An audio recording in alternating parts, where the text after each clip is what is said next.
économique. Nous allons maintenant aborder le mouvement syndical français. Vous allez constater, à la lecture de ce chapitre, qu'effectivement, il est extrêmement pluraliste. Il y a beaucoup de syndicats en France. Certains sont extrêmement connus, d'autres beaucoup moins. À noter qu'il y a des syndicats de salariés, mais également des syndicats patronaux. Il faut bien faire la distinction entre les deux. Les syndicats de salariés. Il existe 5 confédérations syndicales reconnues comme étant représentatives en France pour les salariés. En premier lieu, la CFDT, Confédération française démocratique du travail. La CFE-CGC, certainement une des moins connues, Confédération française de l'encadrement. CFTC, Confédération française des travailleurs chrétiens. CGT-FO, Force ouvrière. Et enfin, CGT, Confédération générale du travail, certainement la plus médiatisée, tout du moins celle qui fait le plus parler d'elle. On peut dire aujourd'hui que le syndicalisme français est parmi les plus divisés d'Europe, voire le plus divisé d'Europe. En effet, il existe moult de syndicats dont la très grande partie ne sont pas représentatifs. Justement, en parlant de représentativité, la loi du 20 août 2008 a remis en place la notion de représentativité d'un syndicat en lui affectant 7 critères. Le respect des valeurs républicaines. Un syndicat ne doit pas être contraire à ces valeurs.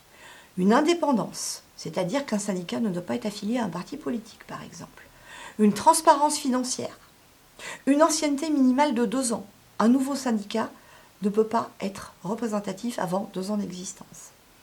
Une influence caractérisée en termes d'activité et d'expérience. Et enfin, dernier cas, une audience suffisante aux élections professionnelles.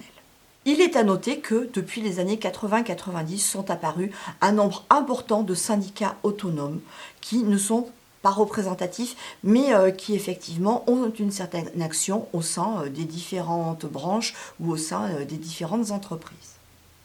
Nous allons maintenant parler des syndicats patronaux. Il en existe 3 reconnus comme représentatifs en France. La CPME, Confédération du patronat des petites et moyennes entreprises. Ce sont effectivement certainement les plus importantes en termes d'effectifs. En effet, la France étant un pays dont le tissu est essentiellement constitué de PME, ce syndicat est très fortement représenté. Le MEDEF, Mouvement des entreprises de France. Le plus connu parce que c'est le plus médiatisé. Le MEDEF est au patron ce que la CGT est aux salariés en termes de médiatisation, si vous voulez. Et enfin, le petit dernier, l'UPA, l'Union professionnelle artisanale, qui est beaucoup moins connue, qui va être un syndicat d'artisans. Bien évidemment, comme pour les salariés, il existe bien d'autres syndicats de patrons, des syndicats qui peuvent constituer pour une seule branche, pour une seule activité par exemple, et qui sont donc, du fait qu'ils sont bien plus petits, non représentatifs. La Constitution française garantit quoi aux syndicats? Eh bien, elle va leur garantir le droit d'exercice de leurs fonctions. Donc, les syndicats peuvent exercer leurs fonctions. Et enfin, elle va garantir aux salariés le droit individuel de grève.